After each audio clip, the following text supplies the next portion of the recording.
Essa carta aqui é muito triste. Eu não sei nem que dia que ela me foi enviada. Hoje eu estava arrumando gaveta, passei o dia jogando fora um monte de coisa e encontrei muitas cartas que eu confesso que não tinha lido ainda. Essa é uma delas. Padre Fábio, é uma imensa emoção saber que esta carta estará um dia em suas mãos. Quero agradecer a você por me ajudar sem saber a me manter de pé, depois da perda de meu filho. Meu nome é Emily e hoje eu tenho um anjo no céu chamado Gabriel, Padre. Jesus chamou meu filho dia 27 de dezembro do ano passado. Não sei se foi deste ano ou se foi do outro. E por ironia, não sei, era o dia do aniversário dele. Ele completaria 7 aninhos de vida. Acordamos de manhã, deixei ele na casa dos meus avós, do lado da minha casa, e fui buscar o bolo do aniversário dele. Quando a minha amiga me entregou o bolo, recebi a ligação da minha avó dizendo que ele estava passando mal e que era para eu ir, porque parecia um quadro sério. Foi levado para o hospital e eu corri para lá. Padre, vi meu filho ser tirado do carro nos braços do enfermeiro, estava desmaiado, com a boca roxa e a sola dos pés também.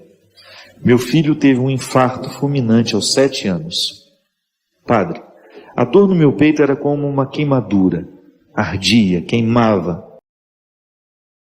Fizeram tudo no hospital da minha cidade, tentando trazer o meu filho de volta, mas sem sucesso.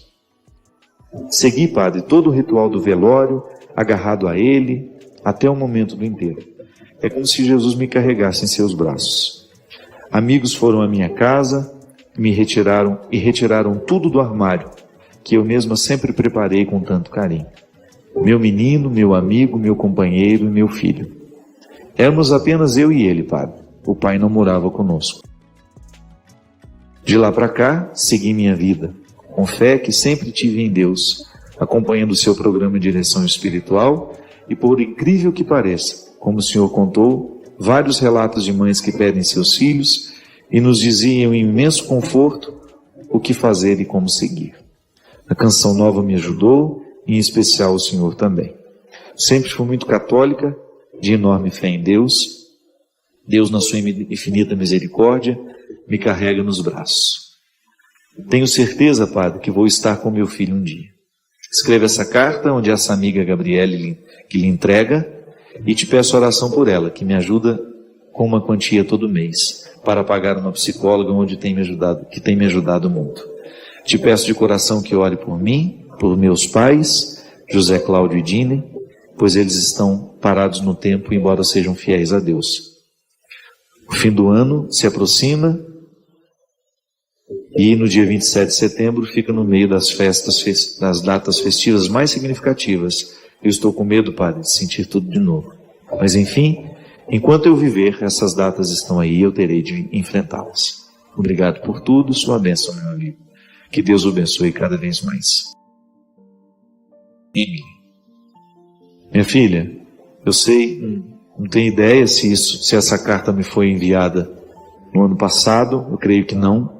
Acho que ela me foi enviada em 2014.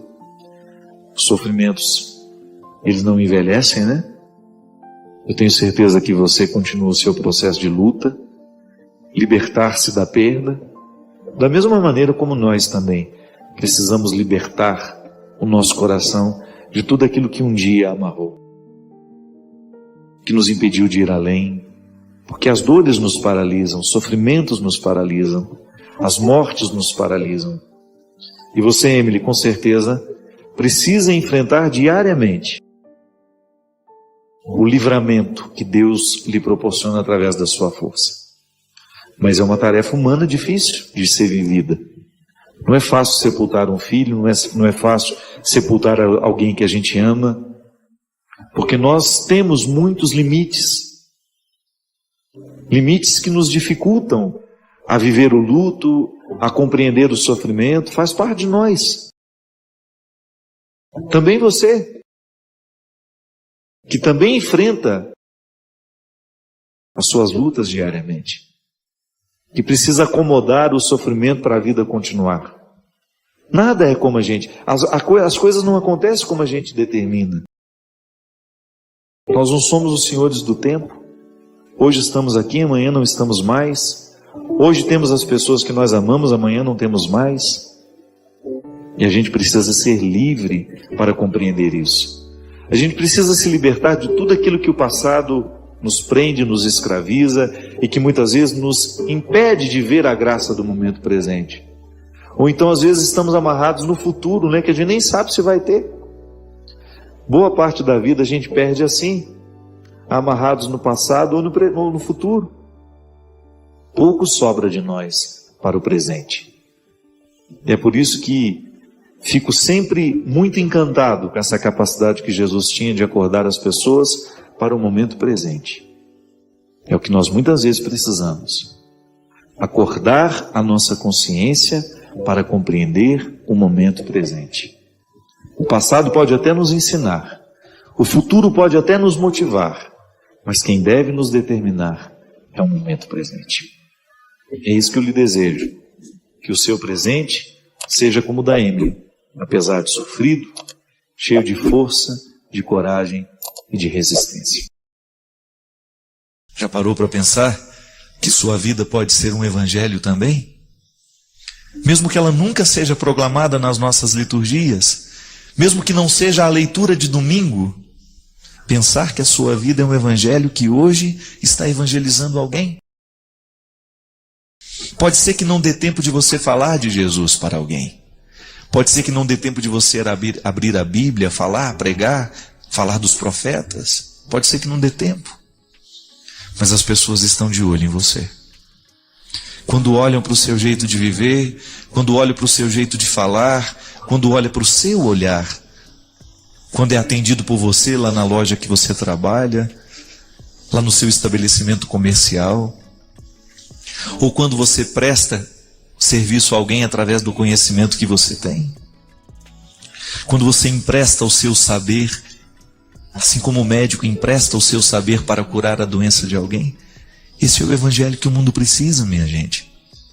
E é esse evangelho que vai convertendo as pessoas, é esse evangelho que vai tendo o poder de mudar a vida das pessoas, porque elas vão vendo que o Cristo que aconteceu em nós também pode acontecer na vida delas. Porque quando a gente encontra uma pessoa feliz e realizada, de alguma maneira a gente começa a prestar atenção no que ela fez para ser assim. Tem gente que até tem inveja dos outros por causa disso, Presta atenção no que o outro fez para conseguir o que conseguiu. Mas esta inveja você não precisa ter. Porque este crescimento pessoal você pode alcançar todos os dias. Esta oportunidade de fazer a sua vida um evangelho, um ensinamento, uma vida verdadeira, todos nós temos. Basta a gente prestar atenção no que a gente escolhe e como a gente vive. Partilhe o evangelho de hoje, que é a sua vida. Mesmo que esse evangelho hoje seja marcado por tristeza, não importa. O evangelho, para ser verdadeiro, ele tem que ter cruz, ele tem que ter calvário, ele tem que ter ressurreição, ele tem que ter bodas de Caná, ele tem que ter ressurreição de Lázaro. E você pode ter certeza que em todos estes aspectos, em todas essas histórias nós nos localizamos. Seja na fome que motivou o pedido de milagre a Jesus, ou seja na saciedade, de alguma maneira nós nos identificamos com as palavras que estão escritas ali.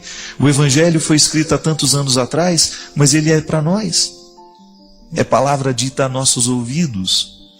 E quando a gente escuta, a gente pensa, a gente vive isso também. Hoje eu estava fazendo uma música de manhã, cuja motivação era essa. Eu não coloquei os meus olhos em Jesus por causa dos milagres que ele fez. A mim não importa se o mar abriu, se não abriu, se ele caminhou sobre as águas. A mim não importa se ele multiplicou o pão, se multiplicou o peixe. A mim não importa se ele ressuscitou os mortos. Porque na metáfora da minha vida, eu posso lhe garantir que não foram poucas as vezes que nos mares da minha vida, Deus me ajudou a andar sobre as águas. Este milagre aconteceu em mim.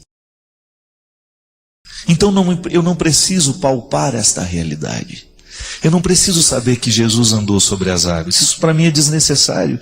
Ele me faz andar sobre os mares da minha vida. Quantas vezes, minha gente, situações em que eu pensei que eu ia submergir, que eu não ia sobreviver. por causa do poder de impacto que a vida tinha sobre mim naquela hora, pelo poder de tristeza que a vida tinha sobre mim naquela hora, pelo poder de decepção, de derrota. Quantas vezes você também foi impactado pela vida, assim como aquela pequena cidade foi impactada por um maremoto? E você passou tranquilo, sofrendo, mas nada lhe fez retirar do rumo. Então você também pode, como eu, dizer que você não precisa da prova concreta que Jesus tem andado sobre as águas. Ele lhe fez andar naquele momento de dificuldade. Nós não precisamos da prova de que Jesus tenha multiplicado os pães e os peixes. Quantas vezes na experiência de fome, fome de amor, fome de afeto, fome de atenção, de olhar, Deus também multiplicou isso em nós através de uma única pessoa que nos amava. Quando você pensava que você não tinha ninguém mais na vida e de repente os seus olhos descobriram uma única pessoa que representou uma multidão para você naquela hora. Porque às vezes nós temos uma multidão ao nosso lado e mesmo assim a gente ainda se sente só. E às vezes, quando nós temos a única pessoa e a pessoa certa, é como se nós tivéssemos uma multidão nos ajudando a viver aquele momento. Isso não é teoria. Você sabe na prática que existem pessoas que têm o poder e o dom de serem como uma multidão. Ocupam os espaços do coração da gente. Chegam e parece que já não falta mais nada. Chegam na nossa vida e a gente tem a sensação de que já não nos falta absolutamente nada. Às vezes não são pessoas muito grandes, não. Quantas vezes na experiência de você pegar uma criança, um neto, que nem sabe falar ainda, só sabe olhar para você. Nem sabe qual é o grau de parentesco que você tem com ele. Ele só sabe que você o ama, pelo jeito como você o pega, pelo jeito como você fala com ele. Ele se sente seguro nos seus braços. Quantas vezes aquele netinho que você pegou no braço, no colo, representou um mundo inteiro, um balaio de felicidades, que há tanto tempo você não experimentava na vida, e olha que ele não te deu absolutamente nada. O que uma criança de 1 ano, 2 anos pode dar a gente? Quase nada. É que, na verdade, no momento em que a gente pega no colo, é como se ela despertasse dentro de nós coisas antigas que ficaram adormecidas, coisas boas, sentimentos bons. Assim como a felicidade vem, de repente você não sabe que está vindo, não sabe por que veio. É a vida e sua capacidade de ser generosa. É Deus multiplicando o nosso pão. É Deus saciando a nossa fome. É Deus molhando os nossos lábios no momento da nossa sede. Com amor. Porque não há um jeito mais bonito de Deus se fazer presente na vida da gente, senão através das pessoas que nós amamos. Isso é o que há de mais concreto, carnal, experiencial. É Deus humano acontecendo em nós. Assim como hoje nós podemos celebrar a presença real dele na Eucaristia. Nós também podemos celebrar a presença real de Deus no amor que nós amamos e no amor que nos ama. As pessoas que fazem parte da nossa vida, na nossa casa, por mais dificuldades que nós tenhamos, é o corpo de Cristo, presente, atuante em nosso meio através do amor que nós amamos.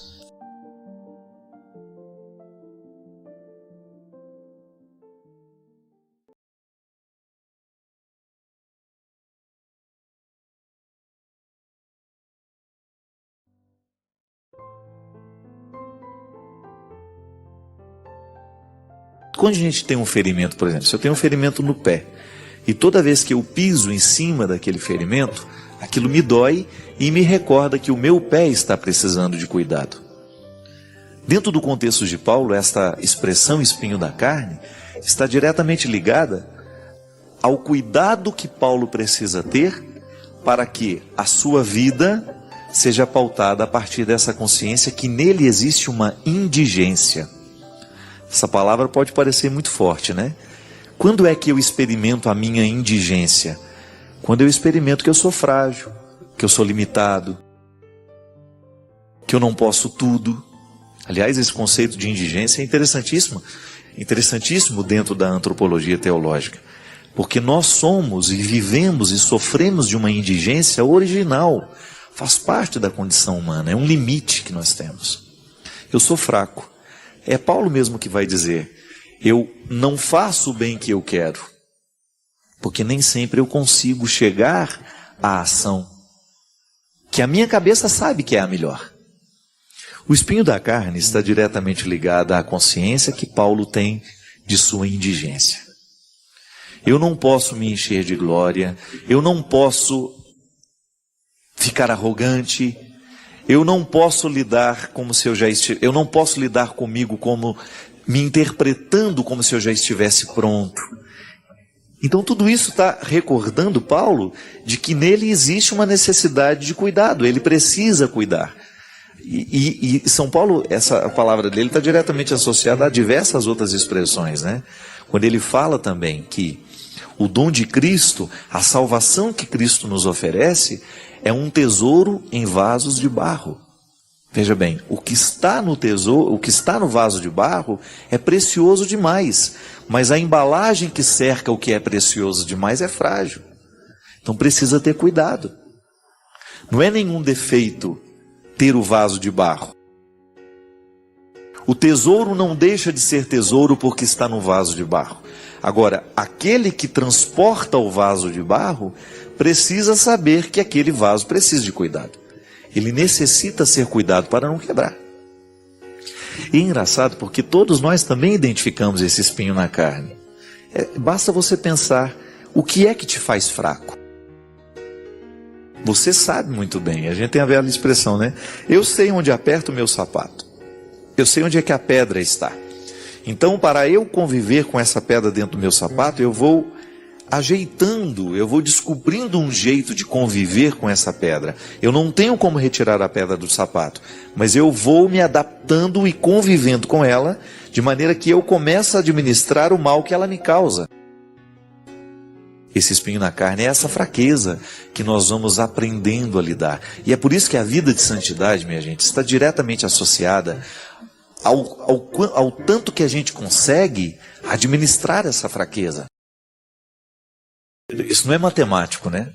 Mas isso também pode ser administrado quando a gente tem essa consciência do que me fragiliza na minha vida, né? O que eu preciso evitar? Quais são as realidades que são capazes de fazer quebrar esse barro que carrega o tesouro? É dessa fraqueza que São Paulo está dizendo. E na verdade ele está motivando a comunidade, aos membros dessa comunidade a quem ele escreve, que eles reconheçam que todos eles também são portadores dessa fragilidade. Porque isso nos humaniza muito, né? A partir do momento que eu sei que eu sou indigente, eu tenho que ser tolerante com aquele que está do meu lado e que é indigente também. Seria muito injusto da minha parte eu me considerar melhor do que o outro, eu considerar o outro inferior a mim, eu agir de maneira muito superior, né? Eu estou aqui numa postura de superioridade, o outro não vale nada, eu já alcancei. Não. Eu também tenho esse espinho na carne. Eu também sou portador dessa fraqueza, dessa indigência, e eu não tenho o direito de esquecer disso. Eu não posso me esquecer disso, porque senão eu vou me encher de orgulho e de vaidade. E tem uma música que fala isso, né? Quem faz da santidade uma vaidade, já se perdeu no meio do caminho. E é assim, né? É uma tentação muito grande a gente achar que a nossa santidade é maior do que o dos outros, que nós sabemos um pouquinho mais. São aquelas pessoas arrogantes na santidade, que olha de cima para baixo. Eu já dei tantos testemunhos aqui, né? Da minha própria vida. Eu me lembro que no início da minha conversão, da minha verdadeira conversão, que ela aconteceu, eu morava em Brusque, eu me lembro direitinho, foi um momento em que Deus entrou na minha vida de maneira muito definitiva. E não que antes eu não tinha Deus na minha vida, mas Ele entrou de maneira muito forte, muito vibrante, né? Eu me transformei num outro ser humano, eu considero isso. Qual foi a grande mudança que eu analiso e que eu considero? Foi justamente no momento em que eu comecei a administrar melhor as minhas indigências. Mas no meu primeiro momento, eu me sentia muito melhor que todos os outros. Eu comecei a viver essa santidade assim, né? Eu vivi uma experiência na renovação carismática e comecei a achar que eu era o melhor ser humano do mundo, que eu tinha consciência de tudo, que eu tinha clareza de tudo, e eu comecei a olhar para os que estavam do meu lado com desprezo. Até que o Padre Léo, Santo Padre Léo, chegou e virou e falou assim: eu prefiro você antes da sua conversão. Eu achei estranha a palavra dele para mim, né? Como assim, né? Você está todo feliz porque eu estou vivendo um processo de mudança? Fé, mas você está desumano demais. Você não está amando mais os seus amigos. Você está um santo chato. Você está um convertido chato. Deus não quer isso de você. Se você não permitir que Deus humanize a sua santidade, Fábio, esqueça, você não poderá ser padre desse jeito. Sabe por quê, meu filho? Ele dizia: porque você vai encontrar o tempo todo as pessoas necessitadas de misericórdia. E só pode ser misericordioso aquele que se reconhece necessitado dessa misericórdia. Você está vaidoso demais com a sua santidade. E esse é o meu perigo, né?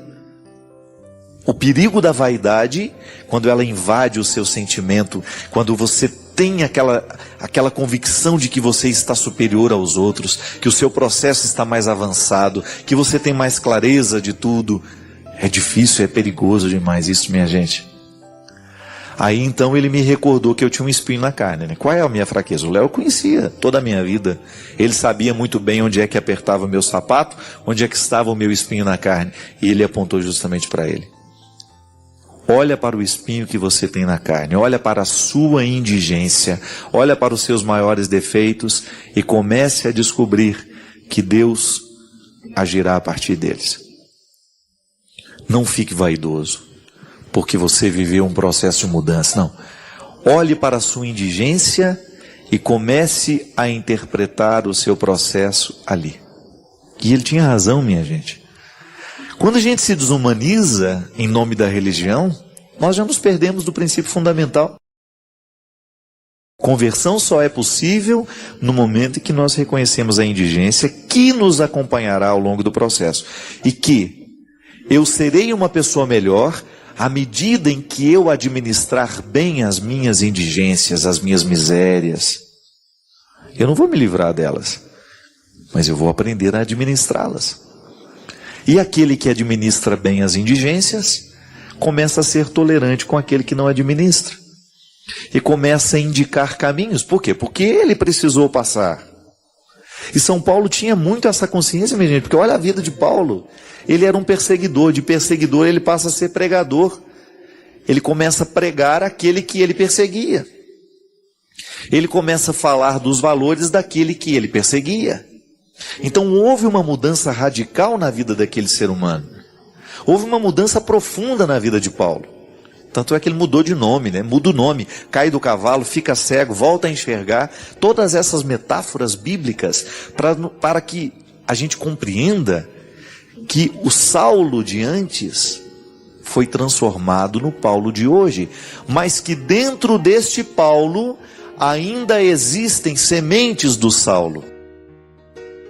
Isto é, um espinho na carne, uma fraqueza que irá acompanhar enquanto Paulo viver.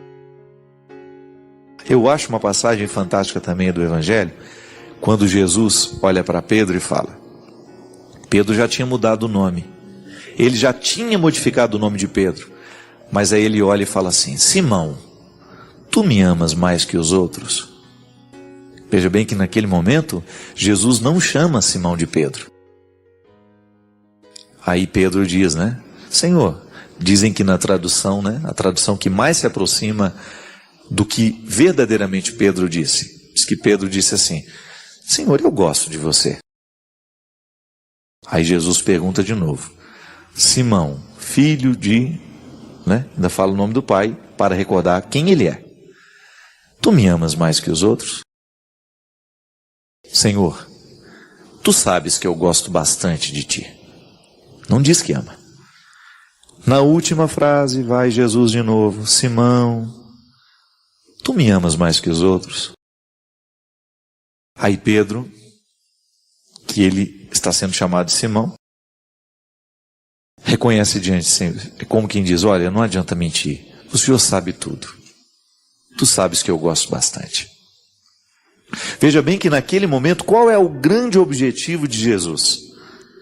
Mostrar que o Pedro, o homem eleito, aquele que seria o chefe da sua igreja, também tinha um espinho na carne, ele também era um Simão dentro dele. Ele trazia a velha história que precisava ser administrada. Não tinha como ele se livrar do homem velho. O homem velho está ali. Se a gente não administra, ele vem para fora, minha gente. Você pode ter vivido 20 anos de conversão. Se você não administra bem o homem velho, ele volta a tomar conta de você. É impressionante isso. Por mais que tenha sido belíssima a sua experiência com Jesus, se você não administra bem, você retoma aquela vida antiga com muita facilidade.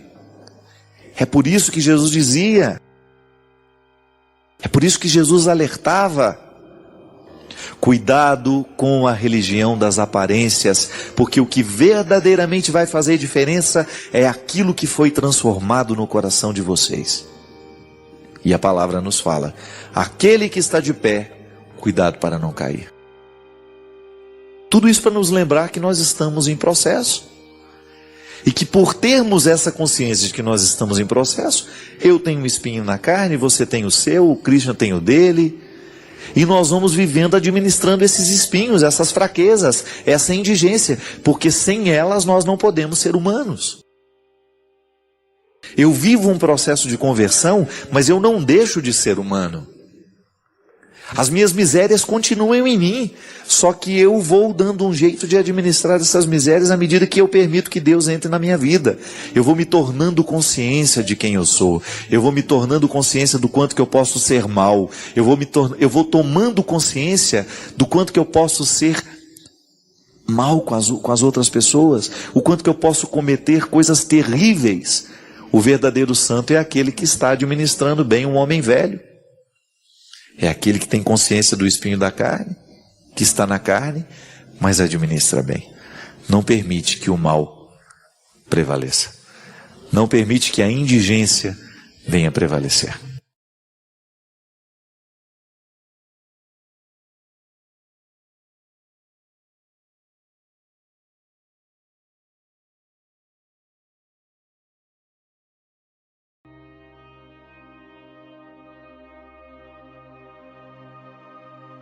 Uma das regras do bem viver é estar constantemente preparado para aquilo que a vida vai lhe pedir.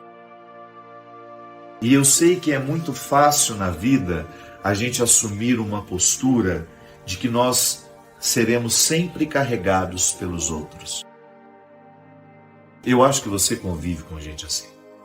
Eu acho que você já passou pela experiência de ter que lidar com aquela pessoa que nunca faz a sua parte e sempre espera que nós façamos por ela. Já começou assim lá na escola. A gente tinha aquele grupo de trabalho onde 2 ou 3 se dedicavam muito e o restante só colocava o nome. Muitas vezes nós somos escravizados assim. Às vezes até para sermos queridos. Em muitos momentos isso acontecia. E nós podemos reconhecer.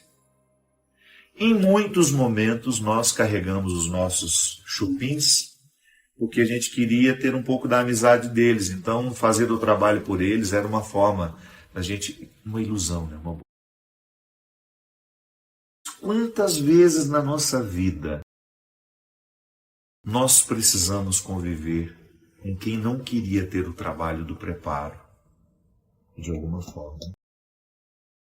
E eu sei que religiosamente, muitas vezes nós somos educados para entender que nós precisamos fazer pelos outros o tempo todo. Sim, eu acho que a vida é sempre uma experiência de doação, mas chega um momento em que você descobre que você não pode doar aquilo que não lhe permitirá chegar ao melhor. Que eu não tenho como dividir. É meu. Eu me preparei para aquilo. Coisas que você não sabe, não pode, não deveria nunca dividir. Porque é o resultado do que você se empenhou. Eu sei que às vezes A cultura do preparo, ela é para poucos. Eu nunca me assustei com números dos que competem, por exemplo. Você vai fazer um vestibular, quantas vezes eu escutava isso? São 15 mil candidatos para cada vaga. Não é verdade. 90% das pessoas não estão se preparando. 90% das pessoas se limitam a um exercício de mediocridade absurdo. Deslocamento com só 10% do óleo para chegar do outro lado. Só que na hora de fazer a prova, não adianta você querer dar o seu preparo para quem não se preparou. É disso que nós estamos falando. É disso que Jesus falou naquela hora. Porque no primeiro momento pode dar a impressão de que Jesus está nos ensinando o dizê-lo. Algo que se coloca até contrário ao que ele nos ensinou. Que ele nos disse, não há prova maior do que dar a vida pelo próprio amigo. Bom, mas até na doação há um limite, porque é como você querer dar um remédio para um doente que já decidiu morrer. Há buscas que vão lhe colocar num estado de muita solidão, que você não tem como incluir o outro. É aquela velha história, o casamento ele só pode dar certo quando as duas partes lutam por ele. Não adianta a mulher levar a vida inteira a reserva do óleo do marido. Não adianta. Essa caminhada é pessoal. No amor entre duas pessoas dentro de uma casa, construindo uma família, a primeira coisa que se pede é isso. Equidade. Olha, somos diferentes. Vai ter momentos em que você vai estar mais fortalecido do que eu, mas nunca deixe de levar a sua reserva, tá? Não imponha sobre mim a responsabilidade de levar a reserva que lhe cabe levar. É disso que Jesus está falando.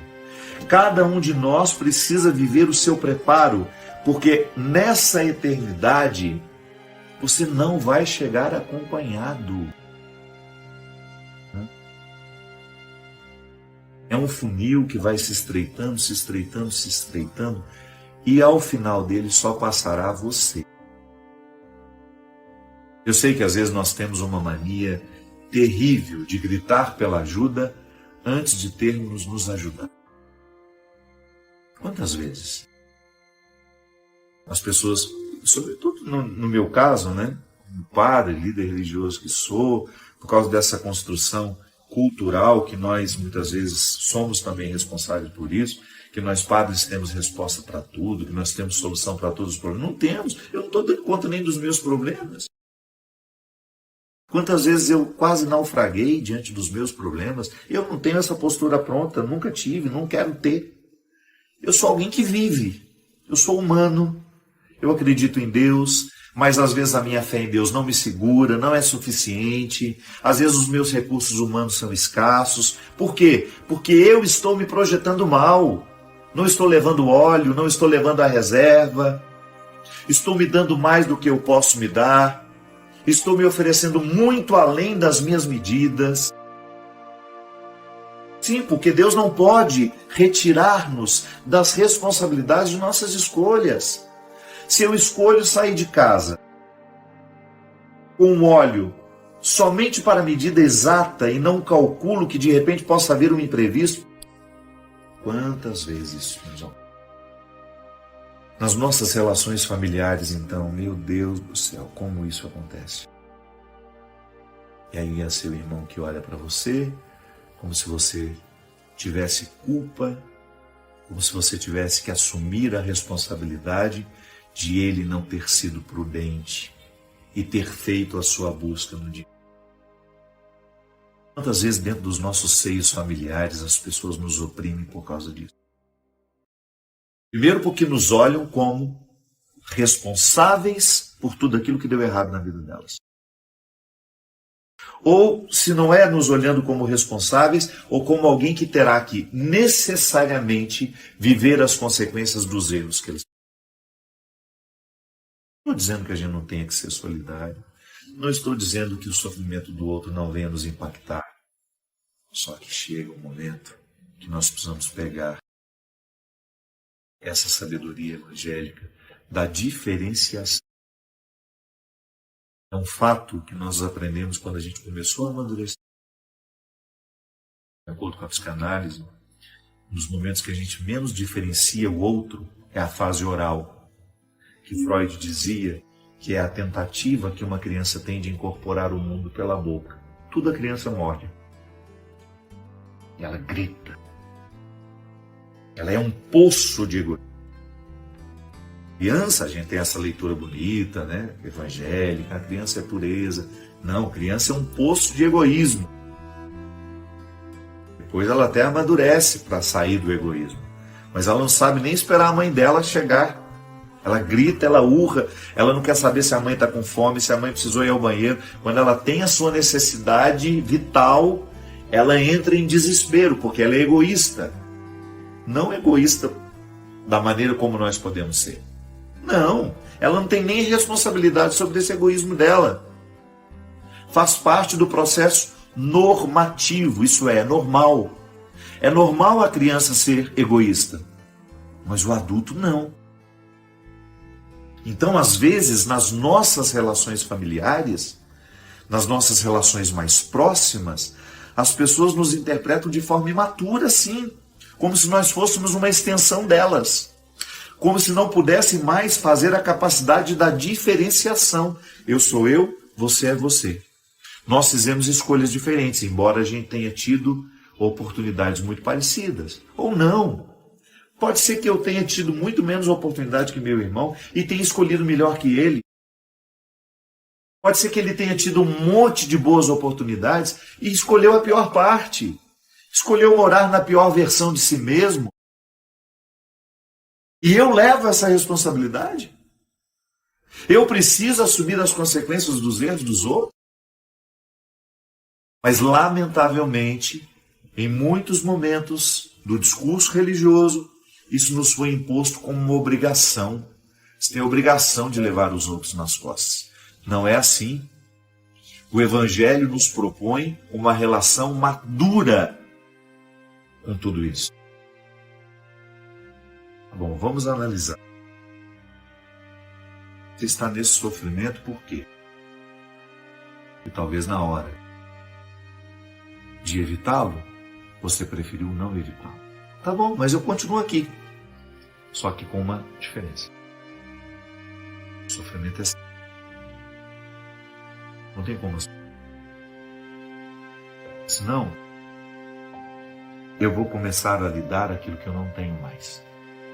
Ou eu vou começar a retirar das minhas reservas e vou prejudicar aquilo que eu não posso, em hipótese alguma, prejudicar e deixar de cuidar da minha dignidade. Quando a gente dá o nosso óleo e a gente se priva de chegar, nós fazemos a matemática mais simplória. Talvez o caminho mais fácil, o senso comum, que algumas pessoas podem até chamar de egoísmo. Não. Na perspectiva de Jesus, isso é prudência. Prudência. Um exemplo simples. Nós temos uma pessoa que nós amamos muito. E ela quer nos levar por uns caminhos que a gente sabe que não são bons. Ah, vamos comigo, seja meu companheiro, eu não quero ir lá sozinho. Se você me ama e está me propondo ir a um lugar que não lhe fará bem também, que amor é esse? Que amor? Eu acho que é o contrário. Sou eu que devo lhe convencer de não. Por amor a nós. Por amor à nossa realidade. Por amor à nossa situação. Se vai fazer mal para você, por que eu tenho? Não seria mais fácil eu lhe convencer a não ir? E assim nós não nos fazemos mal? Prudência é o que Jesus recomendou. Uma prudência que nos coloca na construção de reservas. Eu preciso ter reservas para o amor, eu preciso ter reservas para a paciência, que se esgota fácil. Eu preciso ter reserva de justiça. Toda e qualquer oportunidade que eu puder ser justo, eu quero ser. porque eu sei que eu estou aplicando a justiça neste momento e estou construindo uma reserva dentro de mim. Para que no momento em que eu ficar tentado a ser injusto, a reserva falhe. Minha solidariedade, por exemplo, ela é escassa. Eu tenho muito mais facilidade de olhar para mim e para as minhas necessidades. Você é a mesma coisa. Então, toda e qualquer oportunidade que a gente tem de ser solidário, de maneira que a solidariedade não lhe faça ferir a prudência de dar o que você não pode dar, de oferecer o que você não pode oferecer, de colocar em risco aquilo que você não pode colocar em risco, então eu vou ser solidário. É porque o que Jesus está propondo nesse evangelho de hoje é muito desafiador. Ele está dizendo, não perca a sua salvação. Não perca a sua salvação tentando salvar. Acontece demais. O que está perdido nos leva junto. Tão mais fácil o que está perdido fazer muitos outros ficarem perdidos do que o que está salvo resgatar os que estão. Então, não abra mão, não negocie aquilo que você sabe que trará condenação na sua vida.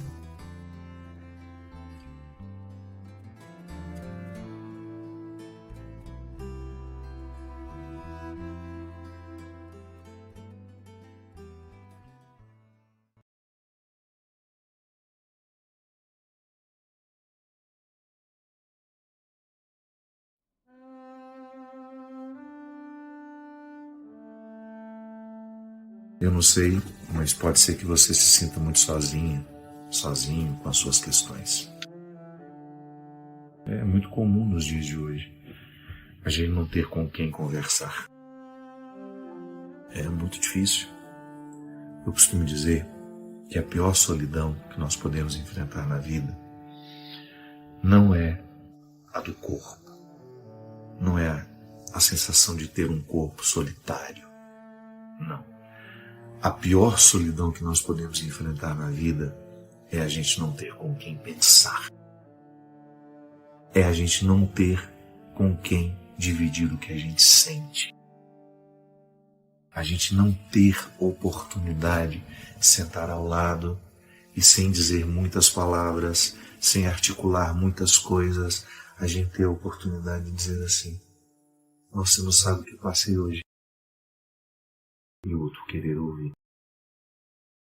Mais bonito, gente, o outro querer entender.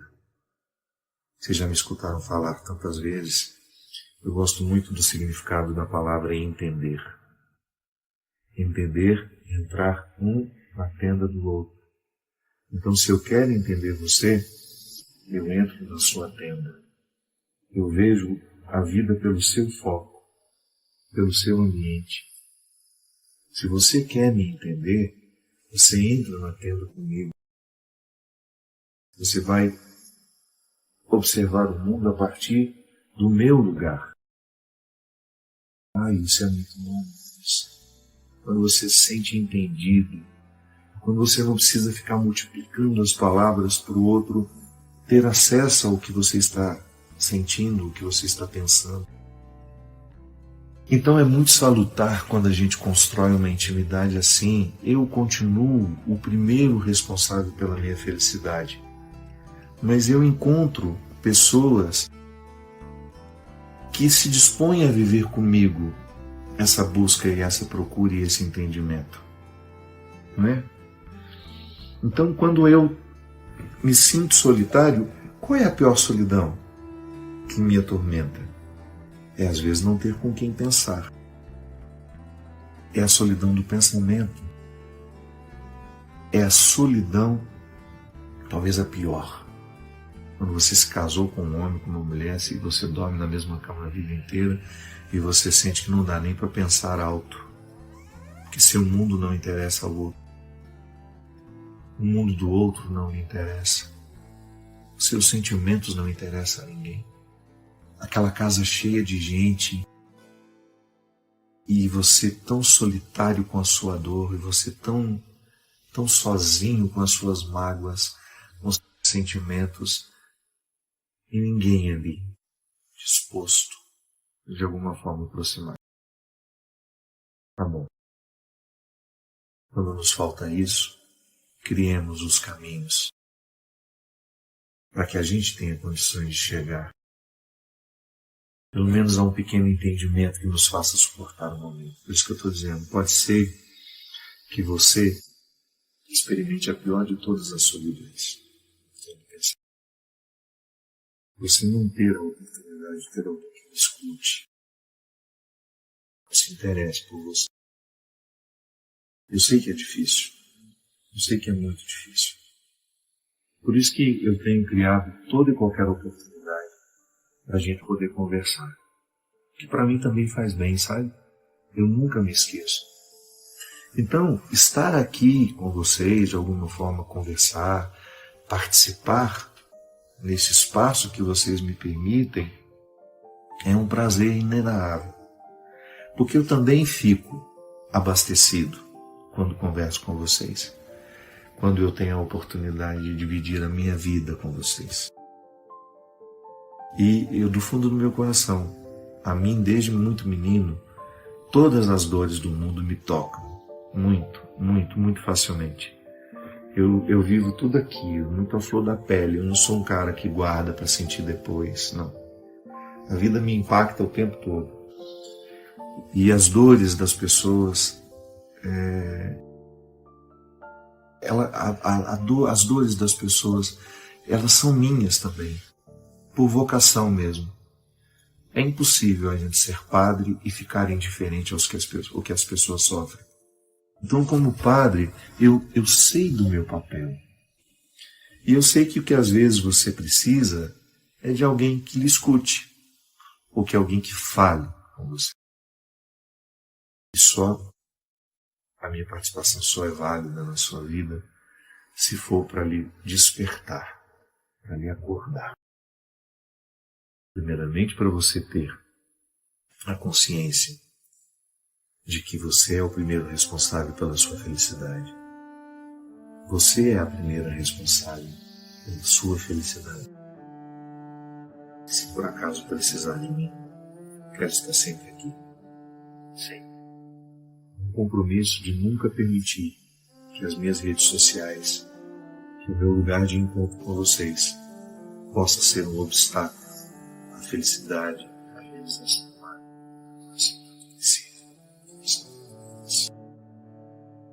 A gente deu exemplo, algumas pessoas buscam escape na droga, na violência, na prostituição socializada, buscam escape no álcool.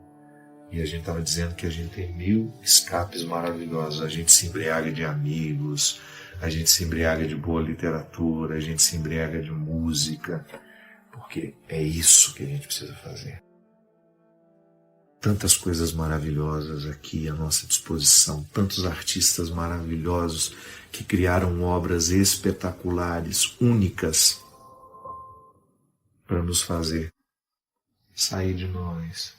E não ficar alienados, né? Que às vezes a gente tem a impressão de que o sair de nós é para ficar lá eternamente. Não, é igual a subida ao Monte Tabor, que os discípulos tiveram a tentação de dizer, Senhor, vamos armar para nós aqui algumas tendas, nós armamos algumas na intenção dos nossos profetas, dos nossos ancestrais, e a gente fica aqui o resto da vida, a gente nunca mais desce para a planície. E Jesus disse, não. A gente sobe, é para refazer o espírito, e depois a gente desce para conviver melhor com aqueles que precisam de nós. Meus queridos, que Deus abençoe a nossa vida, o nosso coração. Se você acha que esse conteúdo foi importante para você e pode ser para alguém, e você recomenda. Que Deus abençoe muito vocês. Que nunca lhes falte esse primeiro movimento que lhe faz ser o primeiro responsável pela sua felicidade, mas também que nunca lhe falte a bonita oportunidade de você compartilhar isso e receber e de oferecer também caminhos para que os outros sejam felizes também da forma que você deseja. Isso é a sua vida, isso é a sua coração. A bênção de vocês.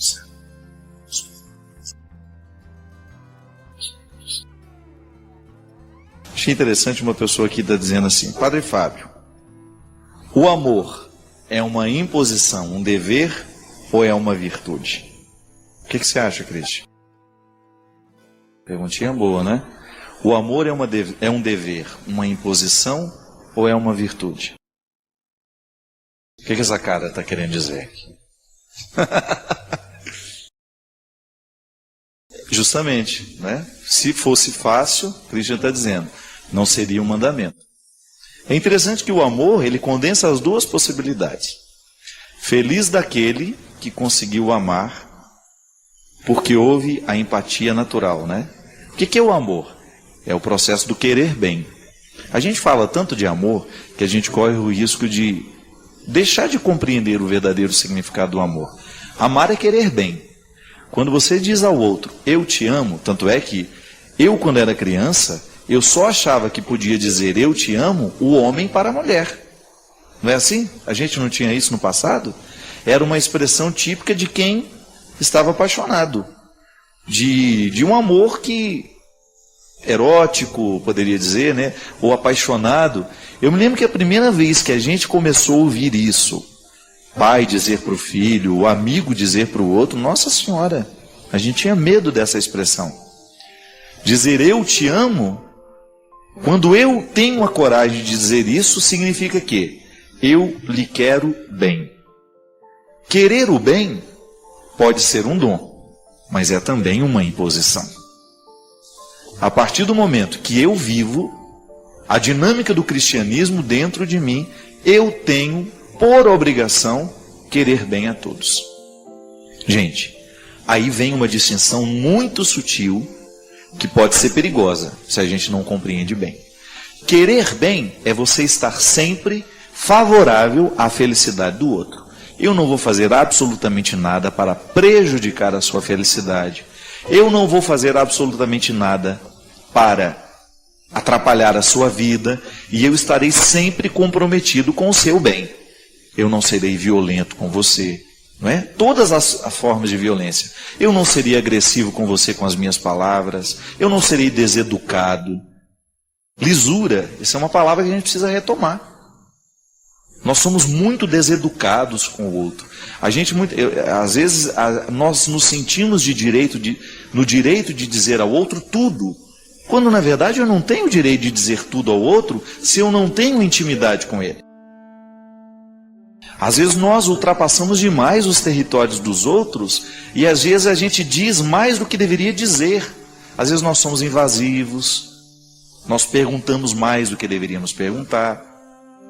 Outro dia mesmo vivi uma situação lá em Belo Horizonte, uma grande amiga minha de repente contou uma história que ela estava tão irritada, porque alguém foi invasivo com ela, fez uma pergunta que não fazia parte do contexto daquela intimidade. Não tinha intimidade para a pergunta, para interferir tanto na vida. E ela estava chateada, irritada, e com razão. Querer bem é isso. Eu tenho um comprometimento cristão com o mundo. Eu não vou viver para fazer mal. Eu não vou viver para difamar. Ainda que eu não concorde com o outro. Ainda que eu não tenha nenhuma comunhão com o jeito de pensar do outro. Eu posso tratar as diferenças, mas vou respeitar. Não preciso ficar atacando, não preciso ser grosseiro, não preciso usar palavras que vão menosprezar, que vão humilhar. Não há necessidade disso. Eu posso não concordar com o outro, mas eu vou ter a lisura de não concordar com elegância.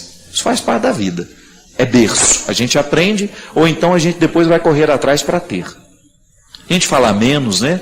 A gente não ser tão repetitivo, a gente não ser tão espalhafatoso nas nossas comunicações.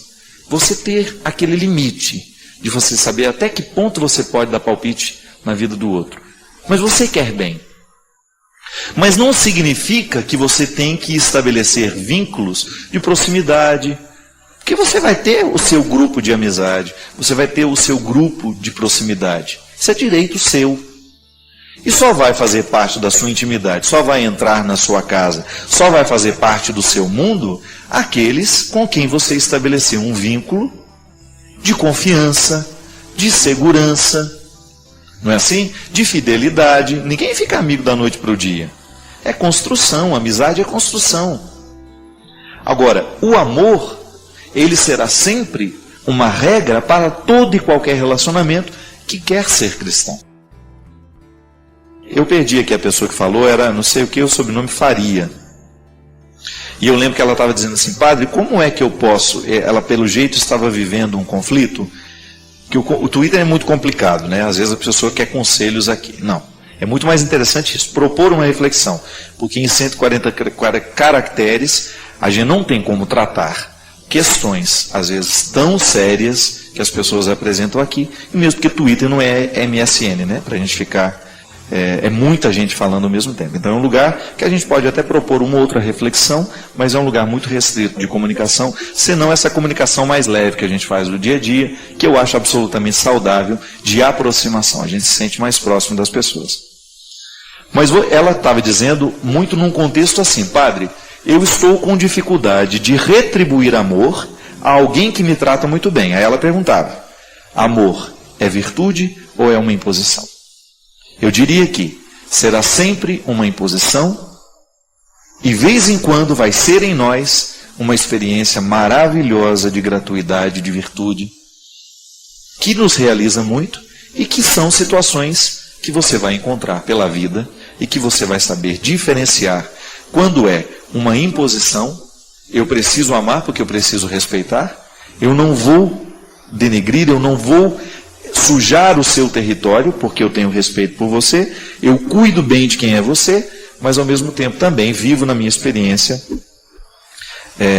essa possibilidade de ter sempre alguém que vai fazer parte da minha vida de uma maneira diferente.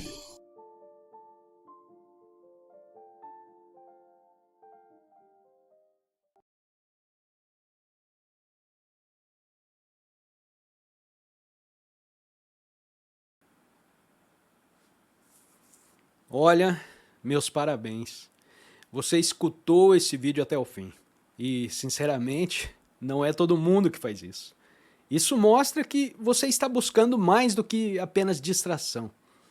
Curta, comente de onde você nos acompanha, dá uma olhadinha nos outros vídeos e links aí da descrição. E pode ter certeza que tem muito mais por vir. Valeu? Um grande abraço a todos e até o próximo vídeo. Tchau, tchau.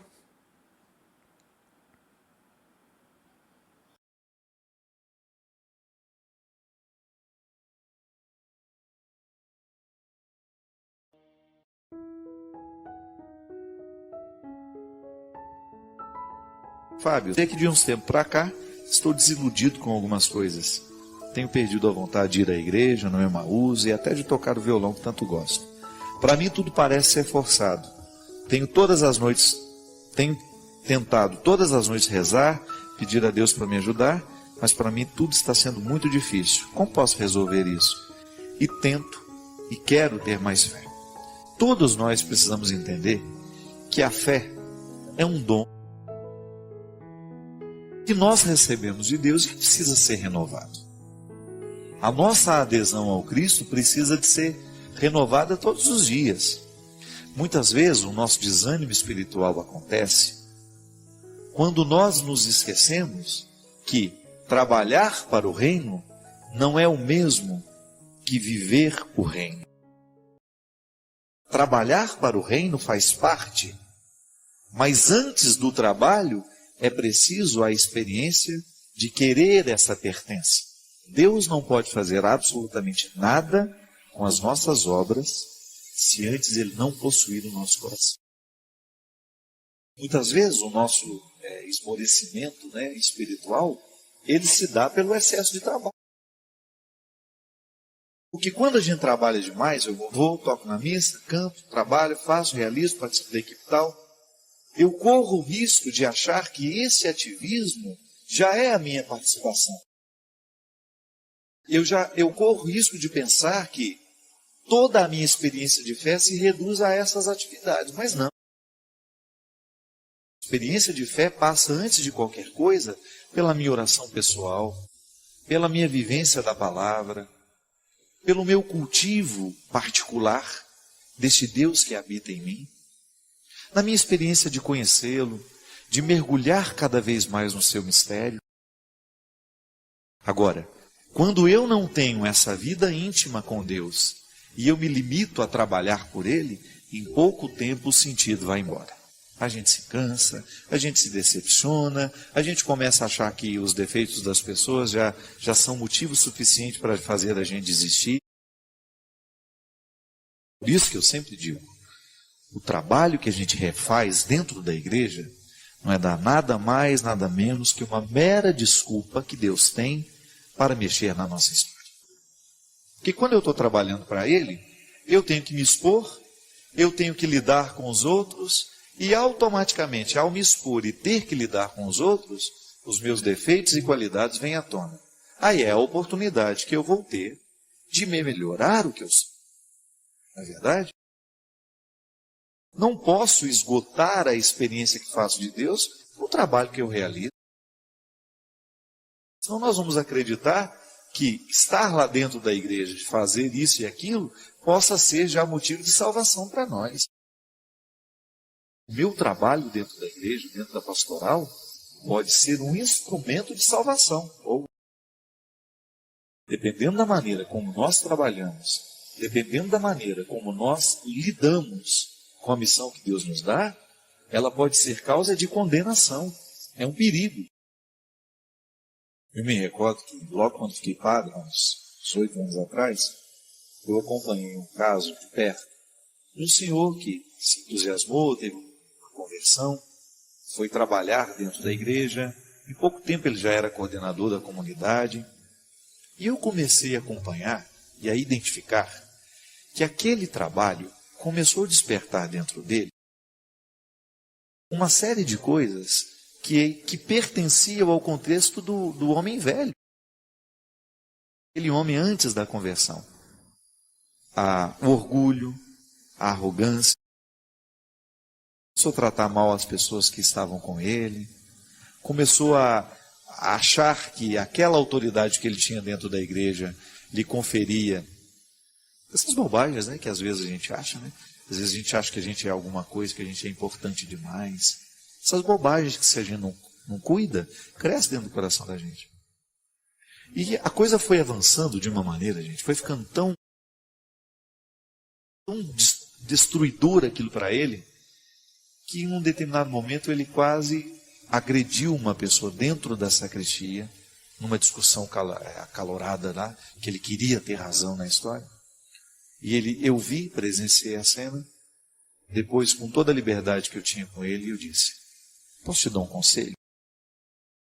Deixe todo o trabalho que você ainda não estava preparado para ter autoridade, nem tampouco para trabalhar para o reino de Deus. Você ainda estava vivendo o seu processo de namoro com o Senhor. Deveria ter vivido mais tempo. Porque se você não estiver verdadeiramente apaixonado por Jesus, nenhum trabalho seu poderá fazer bem. A ação humana, ela pode machucar. Se ela não estiver revestida de Deus, ela machuca, ela magoa, ela estraga. E isso pode parecer estranho, né? Um padre dizendo a um fiel que ele deveria, pelo bem de sua alma, deixar o serviço na igreja. E volte a participar das celebrações. Volte a ter o prazer de entrar dentro da igreja só para rezar. Para comungar com a comunidade, para celebrar com a comunidade, porque você ainda não está preparado para o trabalho. Para a gente trabalhar para Deus, a nossa conversão tem que estar em dia. Porque senão, minha gente, o nosso trabalho se transforma no lugar da nossa condenação. Pode observar. Quantas pessoas às vezes você conhece, que estão lá 20, 30 anos à frente de uma pastoral, que já estão totalmente esvaziadas de mística, porque só trabalham. Deixaram de ter amor por aquilo que fazem. Não preciso ir longe, não. Eu como padre, você que é padre que me assiste, seja honesto. Em muitos momentos da sua vida sacerdotal, se você não cuida, o seu ministério se transforma num trabalho só. A gente corre o risco de virar operário do reino, né? A gente executa. Vou lá, presido uma missa, celebro isso, celebro aquilo, atendo uma confissão, vou atendo um doente. Se a gente não cuida, o nosso ativismo mata a nossa experiência mesmo. Às vezes é muito melhor na igreja a gente trabalhar um pouquinho menos e balancear o trabalho com a vida espiritual, com a sua vida de oração, que você assassinar o seu processo místico pelo tanto que você se apegou ao trabalho e pelo tanto que você fez. E aí a gente deixa de dar testemunho, a gente deixa de fazer bem, não é? Você vai pesando o seu coração. Esse é o problema das nossas pastorais. Todas as nossas comunidades, eu não tenho medo de errar ao dizer isso. Todas as nossas comunidades estão sofrendo com o ativismo. Dos padres, das freiras, dos leigos. Por isso, nós estamos dando a Deus o nosso trabalho, mas a gente não está dando a Deus muitas vezes o nosso coração. Se eu não permito que Deus more em mim, como é que eu posso querer fazer alguma coisa por Ele?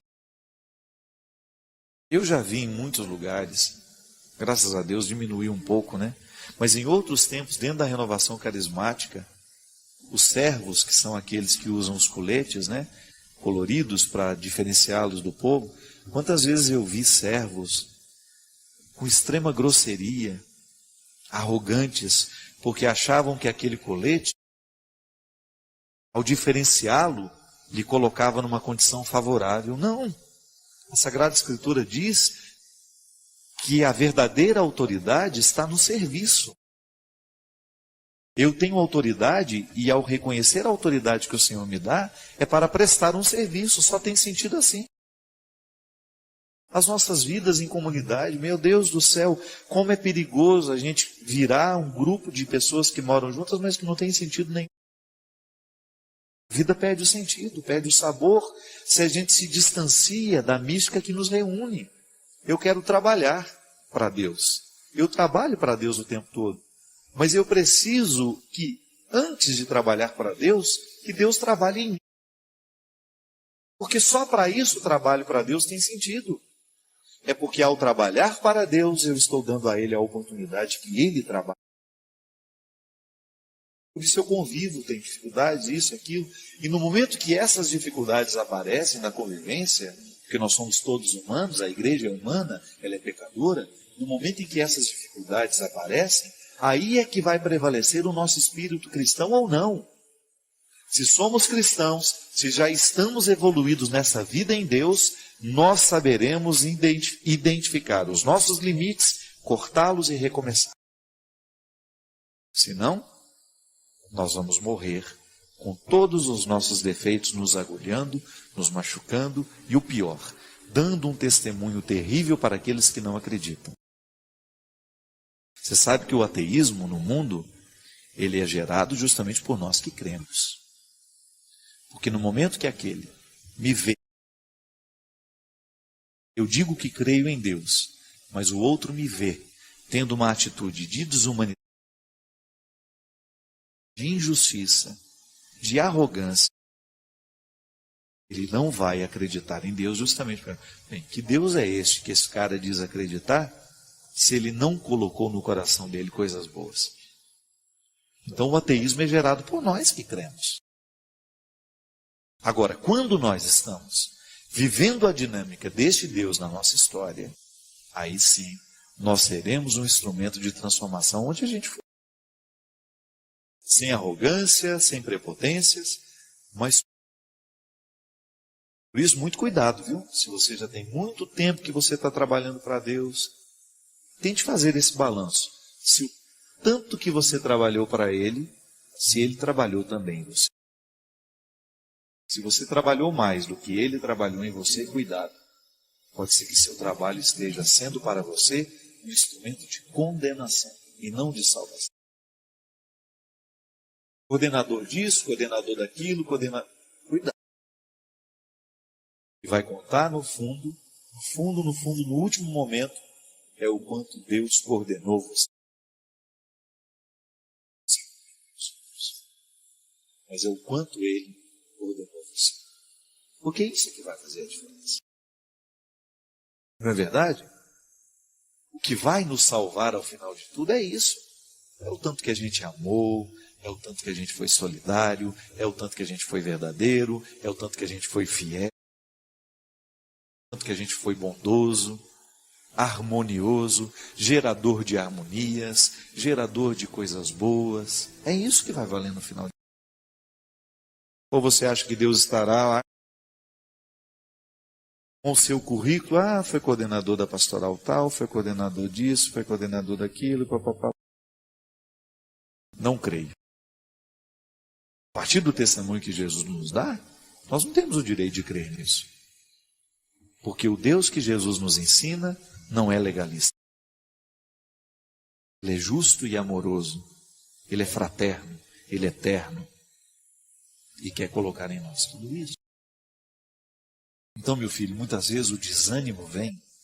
O desânimo do trabalho nasce. É porque nós já não estamos vendo mais os frutos de Deus na nossa vida. Não adianta nada eu querer que os frutos estejam no quintal do outro, se eu não promovo o crescimento deste mesmo fruto no quintal da minha. Mas é uma luta. Eu preciso viver essa dinâmica o tempo todo, eu preciso estar alerta, eu não posso brincar, porque senão eu também corro o risco de me esquecer de tudo isso, cair no ativismo.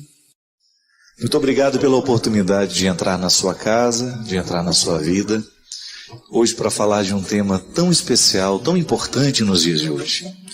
Todo mundo sente medo. O medo faz parte da vida humana porque nós o identificamos no momento em que nós sabemos que nós somos limitados. Há sempre uma expressão do medo onde há um limite.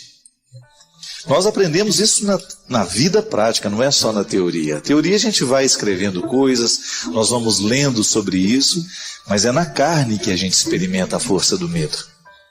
Você já deve ter experimentado muitas vezes. Quando você se sentiu pequeno diante da vida, diante dos acontecimentos, quando a vida parecia grande demais para caber dentro do seu coração. E aí você teve medo do futuro, do dia de amanhã, você teve medo das pessoas, você teve medo de você mesmo, você teve medo de enfrentar situações, você teve medo de cruzar fronteiras, de ir para outros lugares, de recomeçar um novo tempo. Você já teve medo de muita coisa. Você tem medo no momento em que você vai educar o filho, medo de não fazer do jeito certo, de não ensinar de um jeito certo. Você tem medo de altura, você tem medo de coisas práticas. Todos nós temos medo. É universal. E não é nenhum problema ter medo.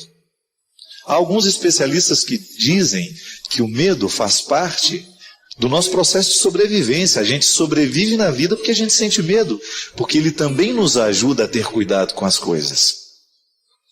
Mas ele pode se transformar no obstáculo para a nossa realização, quando eles são maiores do que nós. Quando ele começa a reger a nossa vida, o medo se transforma numa situação nociva. Ele vai nos impedir de alcançar muitas coisas porque a gente teve medo de arriscar. A gente teve medo de ir além. E é sobre isso que hoje nós queremos falar. E é com muita alegria que hoje nós queremos tratar deste tema tão especial, tão necessário nos dias de hoje, uma vez que nós vivemos na época dos medos. Talvez seja uma consequência da vida moderna, desses tempos contemporâneos. Os medos que são próprios das grandes cidades, mas que também estão nas cidades do interior. O medo que atinge a todos nós e que precisa ser olhado de frente, para que na medida certa ele possa nos ajudar a alcançar os lugares para os quais verdadeiramente nós precisamos nos encaminhar. Aliás, padre, o senhor sabe que a recíproca é verdadeira, né? E eu acho que esse é um dos caminhos para diminuir os medos. É a gente ter amigos, né? É tão interessante que nessa criação do ser humano, Deus nos fez animais sociais, né? Ninguém é feliz sozinho.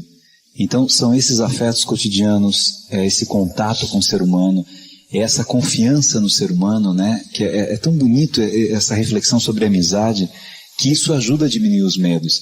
É muito bom quando a gente pode confiar em pessoas e pode contar com pessoas com as quais a gente possa conviver sem máscaras, né? Você pode chorar, você pode ficar triste, você pode contar os seus erros, os seus defeitos, e você saber assim, olha, é meu amigo, ele gosta de mim.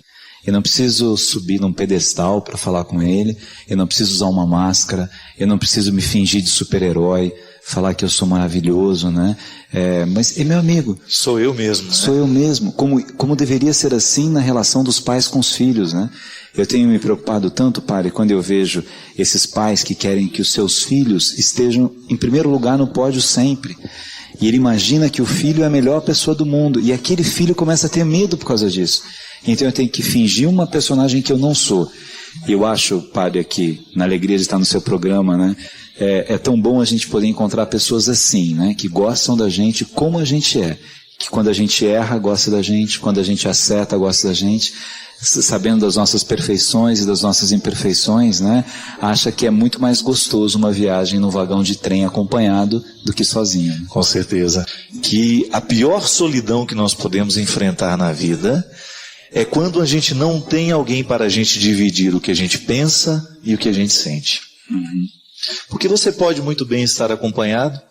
Costumo dizer, Gabriel, que existem algumas mulheres que já dormem com seus maridos há muitos e muitos anos, mas elas são solitárias. Da mesma forma como existem maridos que também já dormem há muitos e muitos anos com suas esposas e ainda se sentem solitários.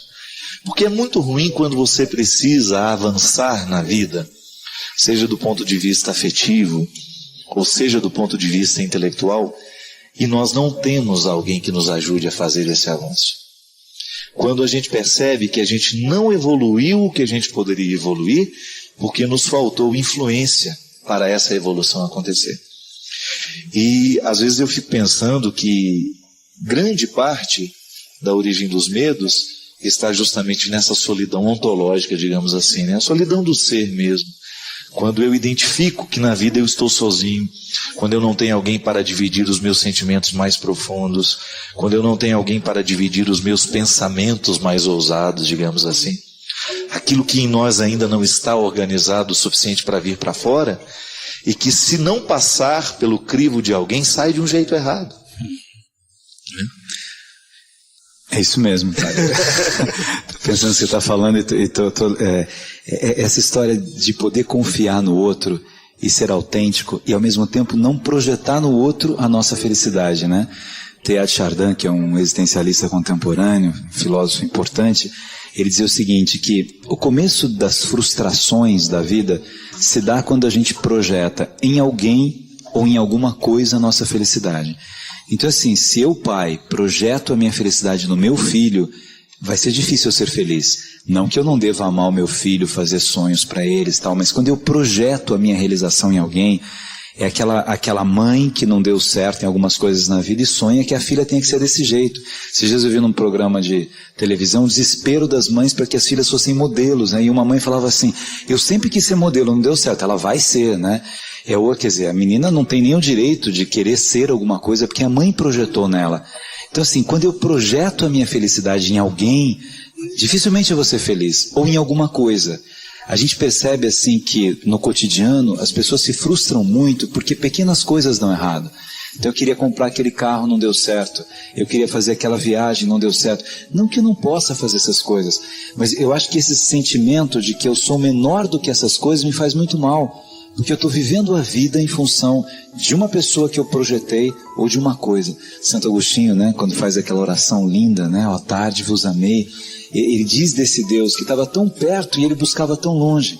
E eu acho que o sentido da felicidade é assim também. Ela está aqui dentro da gente. E a gente vai buscando longe. E quando a gente tem o hábito de reclamar, de achar que as coisas são ruins, não adianta. Você pode ter um castelo, você pode ter o que você quiser, que você vai ser infeliz. Porque lá dentro você não conhece ainda, né? Ficar ausente de si mesmo, né? Quando a gente está ausente de nós mesmos, a nossa busca fica tudo muito para fora e as nossas projeções são muito grandes. E a gente se infelicita muito no momento das projeções. significado da cruz na vida de todos nós, acreditar no poder redentor que ela tem na nossa vida, e até mesmo varrer da nossa mentalidade a visão dolorista, muitas vezes masoquista, que nós podemos fazer, até mesmo de uma visão equivocada do sofrimento. Primeiro que é interessante a gente entender que a cruz é um lugar de redenção, é de purificação. Ela não é um lugar para ficar, é passagem. A cruz será sempre um itinerário para a gente alcançar grandes resultados. Eu sei que no nosso cristianismo nós ficamos muito fixados na cruz. E é até interessante às vezes a gente identificar algumas cruzes sem o Cristo. Só para lembrar que ela foi um lugar da passagem. Mas o lugar do cristão, o destino final de todo cristão, é o sepulcro vazio. É a ressurreição de Jesus que nos enche de coragem, para que a gente tenha condições de passar pelo processo da cruz. É tão gratificante nós identificarmos a dimensão positiva da cruz. Eu, por exemplo, quando olho para trás e fico lembrando as noites de sono perdidas, por causa dos estudos, fiz 2 faculdades, uma pós-graduação, um mestrado, eu me dediquei muito tempo ao estudo. E não é fácil estudar. Por mais prazeroso que seja conhecer, sempre tem aquela parcela de renúncia. Eu me lembro do meu mestrado, as aulas começavam 1h. Uma hora que a gente não tem condições nem de ler uma bula de remédio, né? Você estudar, você ficar sentado ouvindo até às 5h. Meu Deus do céu, não era brincadeira, não. Era uma cruz. Mas o que eu queria com o mestrado? Só a titulação? Não. Eu queria qualificar o meu ser padre. Um dia eu entendi e aprendi que a melhor maneira que eu tenho de viver meu sacerdócio é buscando a água mais pura dele, tanto na dimensão espiritual, também na dimensão intelectual. E eu poder oferecer àqueles que passam pela minha vida uma água pura. Estudar para mim era uma experiência de cruz, sim, de prazer, mas sobretudo de cruz. Que ela me fazia ter de estar, a experiência de estudar me fazia ter de estar em momentos que eu não queria estar. Você sabe o que significa isso na sua vida. É bem provável que você tenha um cotidiano muito mais exigente do que o meu. Eu trabalho muito, tenho uma vida extremamente dinâmica. E 70% disso é cruz. Graças a Deus tenho os 30% de satisfação. Viajar para mim não é fácil. Deslocamento para mim é muito doloroso. Essas idas e vindas me exigem muito, me retiram da minha rotina. Não me permitem ter rotina, na verdade. Isso é uma cruz para mim. Mas eu sei o que Deus alcança em mim e comigo através desse trabalho. Então, é missão que eu realizo com muita alegria. Mas a cruz é a passagem. Ela não é o lugar definitivo.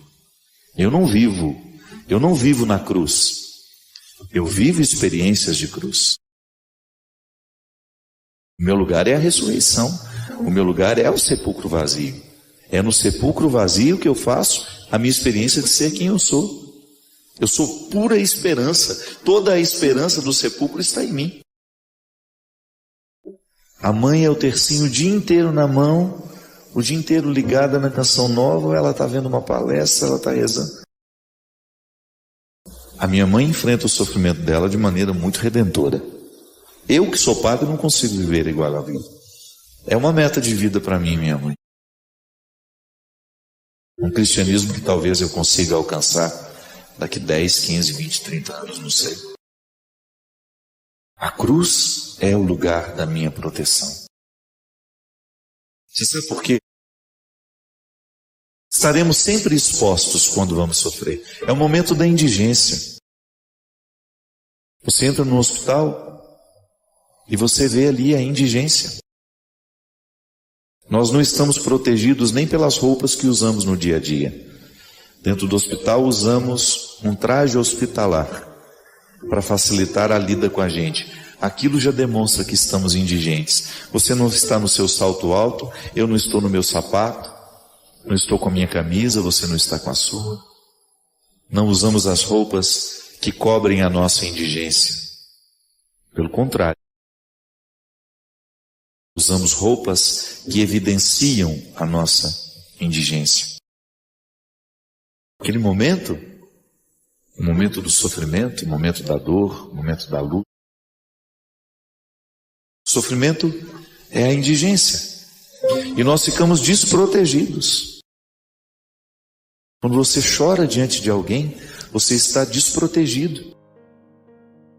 A sua sensibilidade, o outro tem você nas mãos naquele momento. Agora a cruz, quando eu tenho essa marca internalizada dentro de mim, que é a convicção, viu? Não é a cruzinha pendurada, não é não. Isso é apenas um símbolo que nos remete à cruz que está configurada na nossa mente. Eu sei o significado do cristianismo. Por isso eu tenho uma cruz no peito, que é material, que pode ser levada, tirada. Mas a cruz que me identifica não é essa que está de fora. É o entendimento que eu já fiz da cruz, do significado do sofrimento na vida humana, à luz da fé.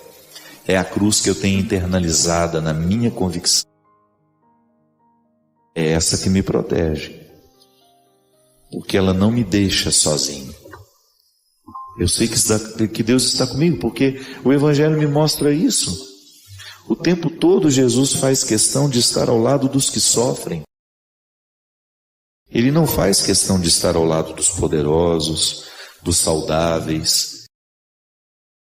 Ele faz questão de ir andando atrás dos que precisam dele. A começar pelos amigos, pelos primeiros discípulos. Todos eles, gente como nós. Não procurou entre os sábios, não procurou entre os ricos, entre os preparados. Ele só pediu uma coisa: honestidade no processo. Sejam honestos. Aprendam comigo o significado de ser gente, de lidar com a indigência diariamente e de ter a oportunidade de, a partir dessa indigência, experimentar o que temos de mais sublime. Porque da cruz só nos brotam realidades sublimes. Às vezes levamos um tempo para identificar que era sublime. Mas o tempo, quando retira a poeira dos fatos, dos acontecimentos, a gente descobre o quão sublime foi o resultado de tudo aquilo que nós precisamos enfrentar.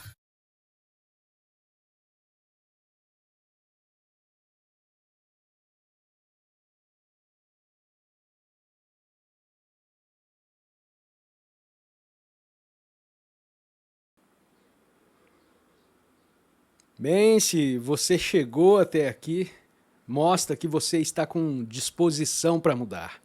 Você cansou de fugir. Esse tipo de atenção é raro, é algo precioso. Deixa nos comentários a sua cidade e, se quiser, compartilhe esse vídeo com alguém que também tem sede por clareza. Valeu, um grande abraço e até mais. Tchau, tchau.